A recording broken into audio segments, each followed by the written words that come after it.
The views and opinions expressed within the following program are solely those of the individual. These views and opinions do not necessarily represent those of Shaw TV. Hey Calgary, today's May 9th, 2013. I'm Kevin Chorney, and this is Calgary Now.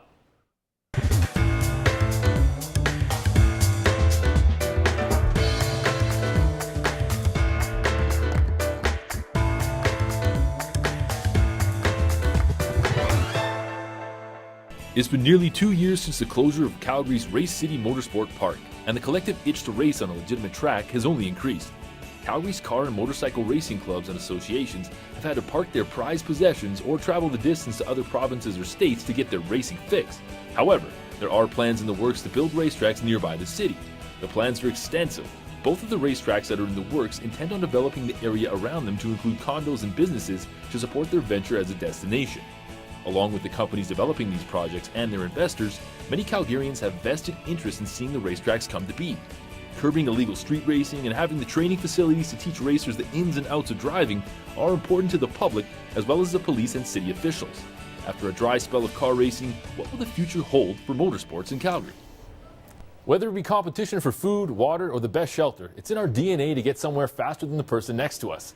It comes as no surprise then that as we evolved and managed to put the wheel to use, there has been racing.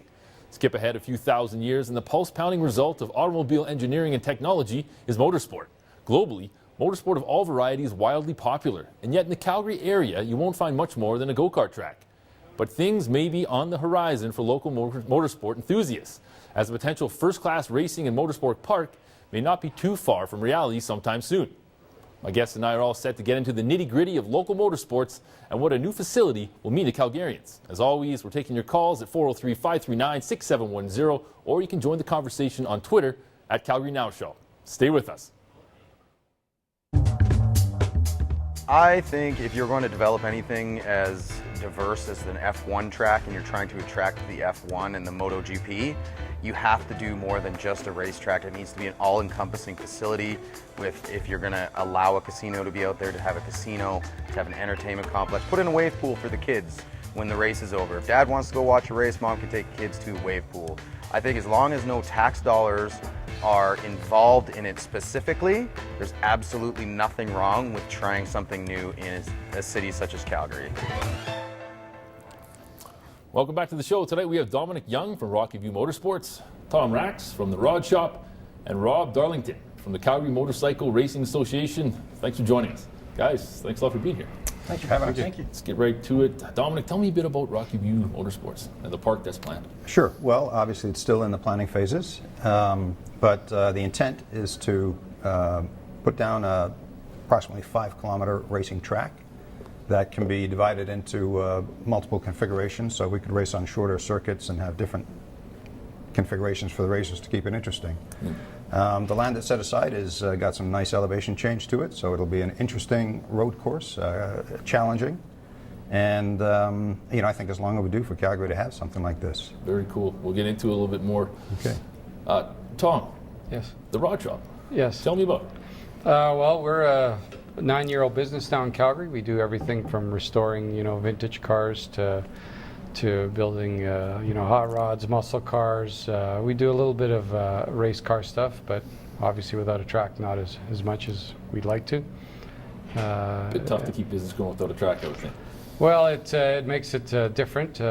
Because of the hot rod culture, of course, we do quite fine, but certainly having a track would just enhance what we do. You consider yourself a racing enthusiast, would you? Absolutely. We actually campaign a Lakester, a Bonneville car for the land speed trials. So yes, definitely. That's super cool.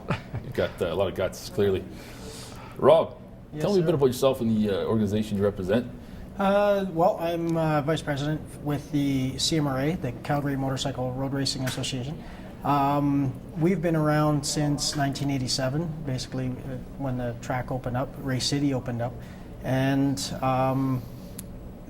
our primary focus is to give people a safe place to ride, express their need for speed as far as motorcycles are concerned, and to do it safely. Yeah.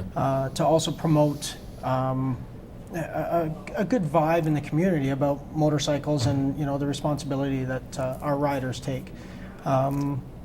obviously, it's the Calgary Motorcycle Road Racing Association, and, Yep. and without a home track, we're without a home track, and we're a club now that's more or less just a social committee at this point. Anyway. I mean, what more? I can feel the level of frustration. I mean, is that popular amongst motorsport enthusiasts in Calgary, guys, that there is no track? Are people frustrated? Definitely. I Yeah. think so, yeah. Yeah, I think so. I mean, if you look back at Race City, which you alluded to in the introduction, it was fully booked. It was constantly being used. So I don't think there's any lack of demand. And I think you see it. People get overly frustrated and start racing on the streets, and of course that's not good. That's not safe. We want to give that community a safe home and a place to do it where it's built to do high speeds. Oh, absolutely, absolutely. I think people need to realize that there might be a bit of a stigma about, especially with motorbikes. I mean, you see guys who open up the throttle and really don't have a lot of regard for those around them. Where does your organization come in with that track to try and curb that mentality? To teach the public, like, look, this isn't about being dangerous. This is about trying to curb that mentality and make things, a safe environment, I think. Well, with our club, where our primary focus is the racing aspect, but we certainly want to encourage people to come out, get off the streets, and be more of a safe drive. Get your need for speed out at the racetrack. Most of our, I'll speak mostly, of our club members are extremely, extremely responsible motorcyclists on the street. And that comes because they have a place to go, to go fast. To congregate. Absolutely. They don't have to take the off-ramp from Deerfoot to 16th Ave at 1,000,000 miles an hour, because they're going to go to the racetrack and get all that speed out at the track.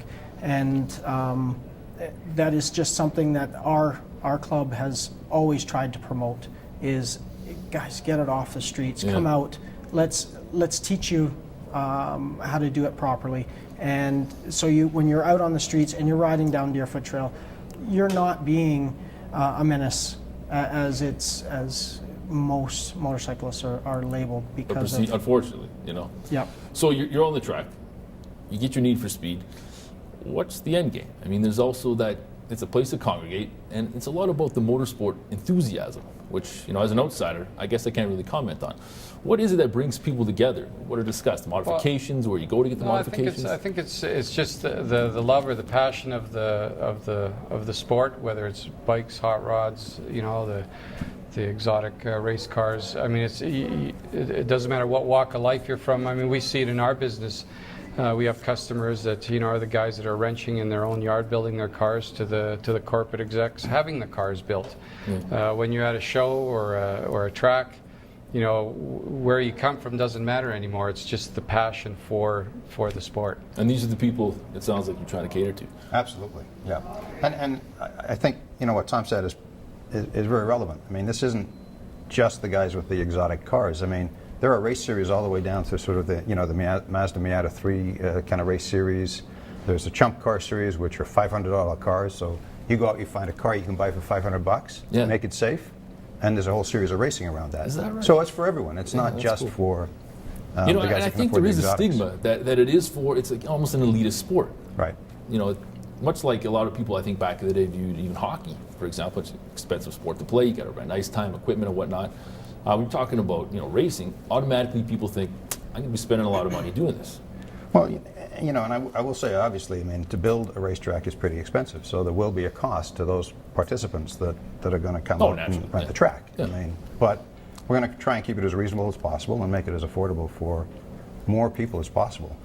One of the other things that we're going to put into the facility is a new karting facility, because that's where the entry-level guys are coming up and just getting into the sport. And a lot of the dads like to take their sons or daughters out karting and kart with them. Yeah. So that's how you sort of get the interest in the sport in the first place. From the Isn't this young where guys all coming up. this is where all the greats come from, isn't it? That's the first step. You get That's your right.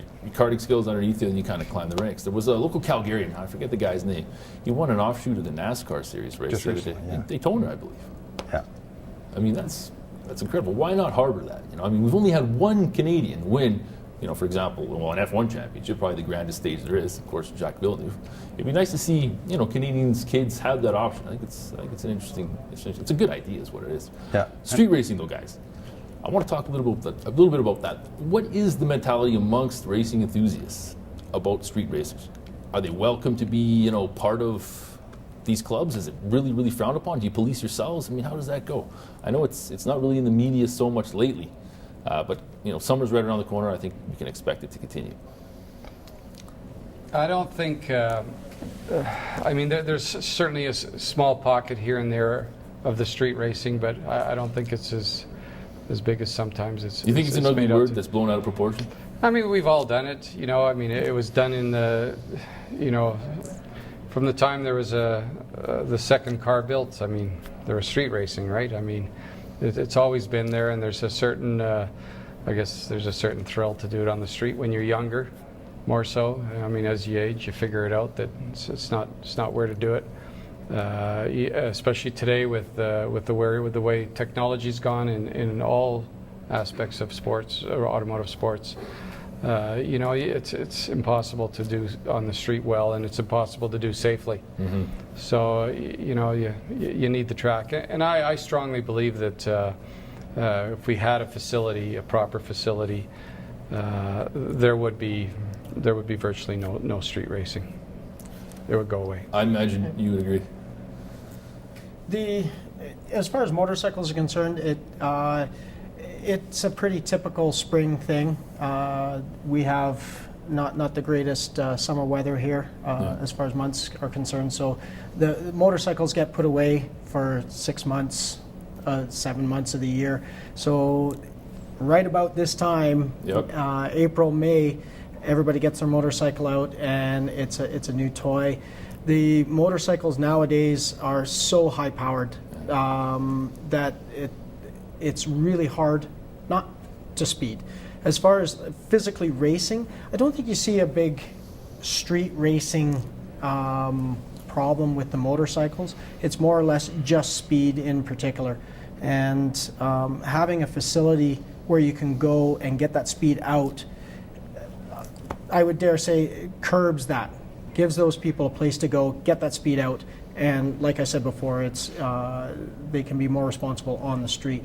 But it's always highlighted in the news right about this time. So we do X motorcycle rider going fast. Take it, spin it. Yeah. So it's definitely it's a natural evolution of every spring.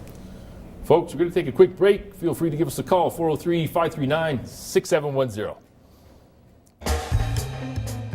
There's never anything bad about bringing something new to the city. I mean, Calgary can use whatever it can get.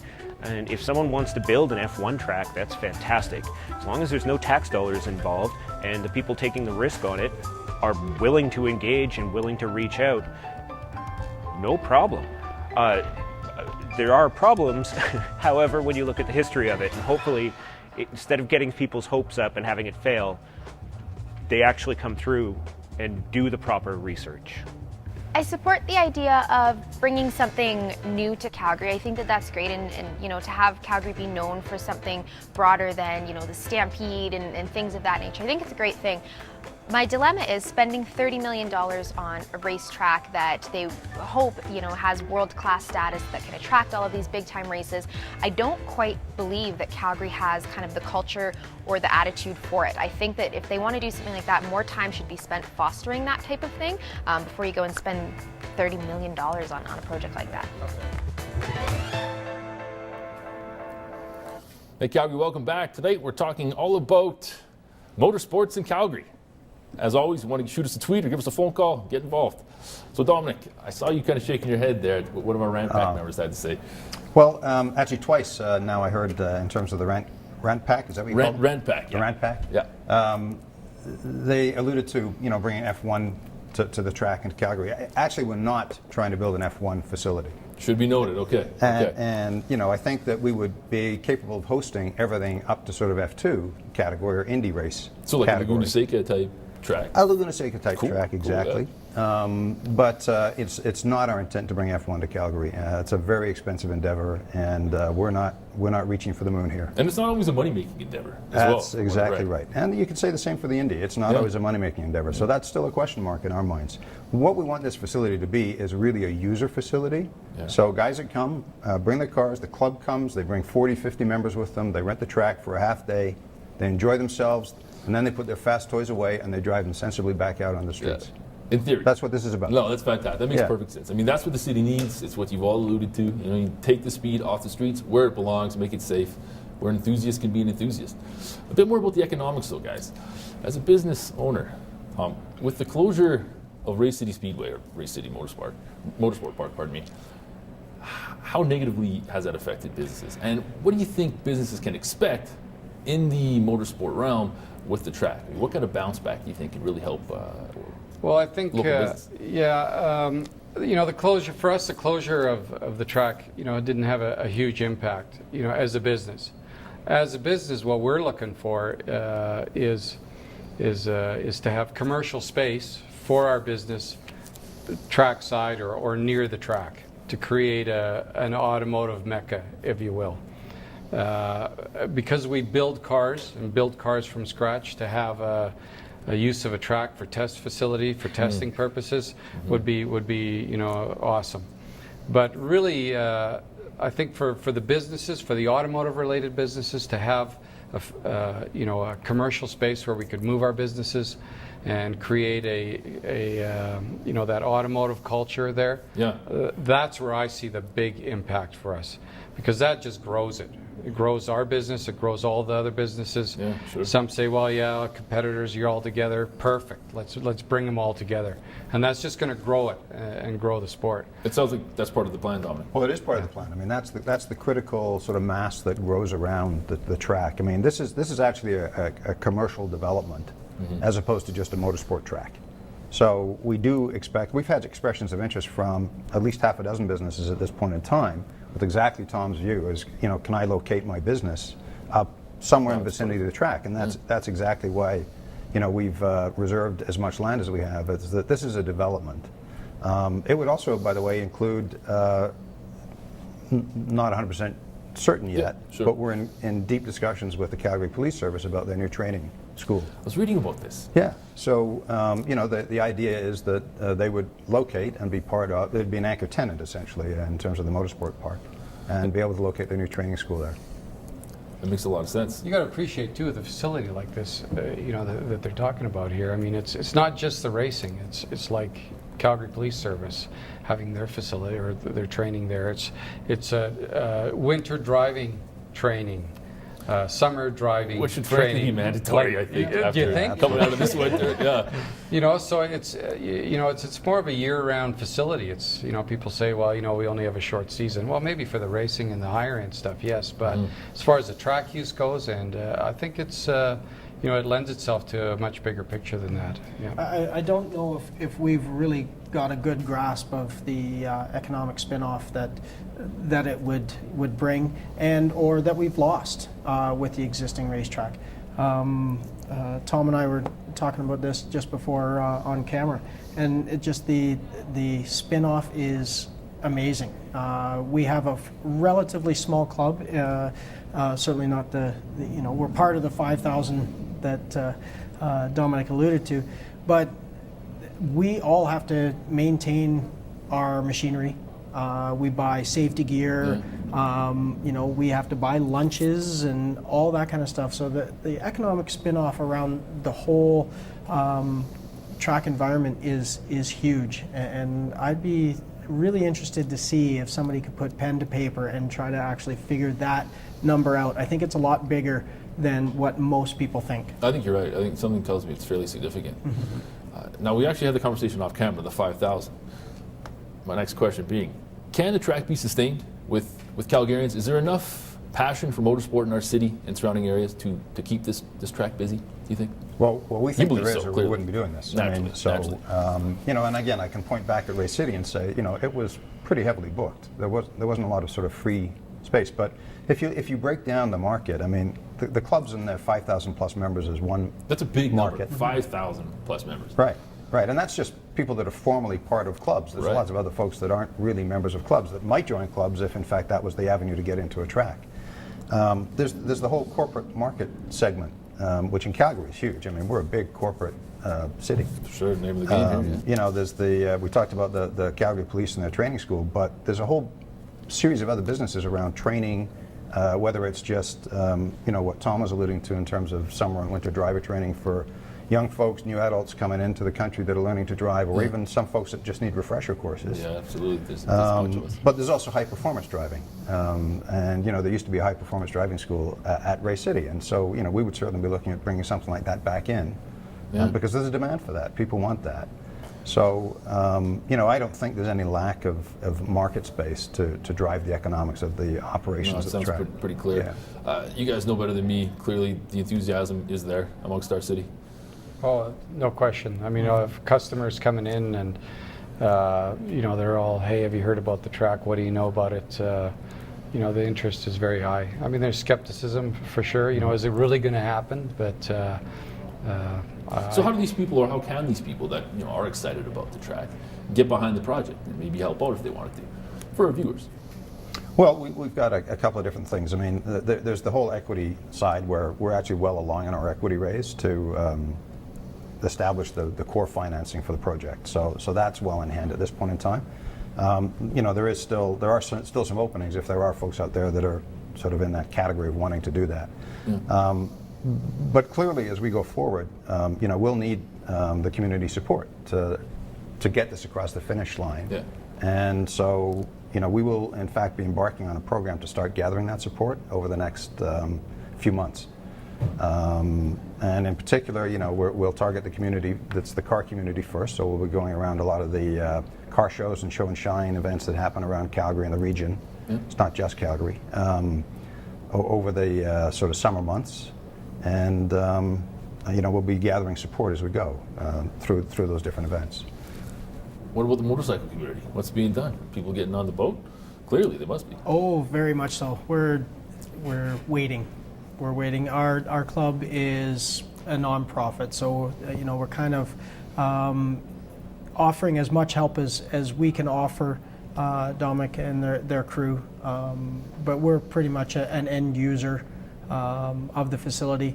Obviously, there's some serious travel costs for us to pursue our passions elsewhere. Tell me a little bit about that. Like, as it stands now, if you want to go compete, what do you have to do? Well, there is a small racetrack in Edmonton, smaller. It's definitely not small by any stretch, but it's a smaller racetrack. So we can go to Edmonton. Other than that, we're looking into the States, if not the West Coast. So you're looking 12, 13-hour drive to pursue it, your passion. So that cost for us, it's not just fuel and time to get down there, but you know, there's hotels and all that kind of stuff. That is money that we could be spending here in Calgary, right? You know, if I have to spend, you know, $2,000 in travel costs and whatnot, accommodations, to go to Seattle or Utah or even BC to race or to ride track, then that's $2,000 that I could have spent at Tom's shop. Not that I can buy motorcycle parts at Tom's shops, but I can spend that money locally. Yeah, exactly. Yes, and that the whole motorcycle community, as far as the CMRA is concerned, the race community, we're itching to have something close to home that we can call our own again. So. That sounds like everybody is. Frankly. Well, I believe so. Yeah. So where are we right now? What's the last hurdle? You alluded to the fact that we're almost there as far as having. Well, the last, you know, most significant hurdle, which is a process we're very respectful of, is the municipal approvals. Right, Rocky View. Yeah. So we would have to get Rocky View County to agree to the development, and there's a number of steps that we need to complete to go into that, and we're well along in some of them. There's a couple that are still outstanding. So we're still working on the design of the actual track and the layout of the facility, the master plan, so to speak. We have to complete a noise study, And those are the two critical pieces we have left. And then finally, we'll do a feasibility study for the county itself to determine, how much of a contribution we can make to their tax base, which we think is going to be very significant. So It sounds like it probably will be. I mean, the plan eventually, is it not 1,400? Is it hectares? The plan itself for the motorsport development is 640 acres, Right. a section essentially. Yeah. Okay. Yeah. Yeah. And then when So- it's all said and done, it's a big parcel of land. It is a big parcel of It land. seems like Lots maybe of even a room lot for- of a lot of job opportunities, local businesses in the area. you would think. Absolutely that. Yeah. And how does that go? It must be kind of tough, though. I mean, you want to ensure that you're respecting the residents, but at the same time, you've got a huge group of people that really want to see this thing pushed through. That's correct. Bit of massaging. Take me a little bit through that. Obviously, as I said, we have to be very respectful of not only the county process, but we also have to be respectful of the people who are in the immediate vicinity. Now, fortunately, that's very few people because it's a fairly isolated parcel of land.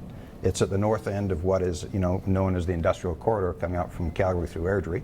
So, we're not really in a spot that's going to disturb a lot of residents. It's kind of no man's land right now. It's a little bit of that, Yeah. yes. Yeah. You think it'd be an easy sell? I mean, I know these things have their ins and outs, and I don't expect you to get into the intricacies of it, Right. and that's fair. Right now, though, you feel positive that We things are going to plug forward? are very positive and optimistic that we will get this done. I hope so. I really do hope so. Guys, we're gonna take a quick break here. Our half hour, actually, if you can believe it, is almost up. After this quick break, we're gonna wrap it up with our random question. Stay with us. In terms of building a $30 million racetrack in Calgary, I think it's up to the developer to make it useful in a city where we only have a limited number of months where you can actually get your car out and race. I have no problems with it as long as it's private money. Overall, I don't think there's a need for it in the city, and I don't think there's a demand either. Coming up right now, when the old racetrack went under, there wasn't much of an outcry. You'd have to work really, really hard to get that kind of a demand back up and get people out racing their cars. Welcome back, folks. We're going to jump right into our random question. So the way this works, guys, I know it sounds a little bit silly, frankly, sometimes that's exactly what it is. I've got no idea what's on these cards here. Rob, I'll let you do the honors. You pass it back to me, I'll read it, and we can all weigh in. Oh, no pressure there. Simple as pie. We'll go the middle one. Thank you, sir. You're welcome. The question is, do you think there will be any Canadian teams in the Stanley Cup playoffs? Now, that's a tough question because, Rob, I know you're not a hockey fan. We're going to give you a pass, not a problem. Tom, what do you think? Oh, that's, wow. I mean, the Leafs are down in the series, right? 3-1 right now. The Habs are battling hard with Ottawa. Right. Vancouver, ouch. So what do you think, guys? Does that sport have a motor in it? Spoken like a true motorsport enthusiast. That's fair. We'll give you a pass as well. If you like. Oh, wait.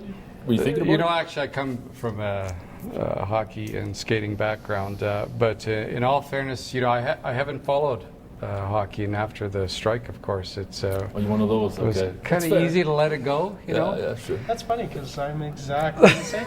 Oh, was that right? Yeah. So your former fans with the lockout just said, forget it. Yep. You had enough. Yeah, kind of done. See, I thought you guys are all So I finally... haven't followed it. Haven't Yeah. followed it at all. So to make a judgment on that would be really unfair. Two nil answers. Crazy. It's the first. Well, I'm going to say I'm afraid we're going to have to probably disappoint most of us Canadians. I don't think any of the Canadian teams will make it to the finals. Maybe if they're brought back Ken Dryden for the Habs, that might be different. Right. Get him out of Ottawa nowadays. Yeah. Busy guy that can drive. Yeah, exactly. I tend to agree. I think it's not our year yet again, No. which is tough. That's why, we're rooting for the Pittsburgh Penguins. Go Jerome. Go Jerome, exactly. Go Jerome. Again, guys, thanks very much for being here. I appreciate it. Thanks, everybody, for joining us. Hopefully, we have shed some light on what we think is an interesting issue. As always, you can keep the conversation going on Facebook and on Twitter. And, of course, if you have a topic you want us to discuss, by all means, don't be a stranger. Drop us a line. Take care. All right, don't run away.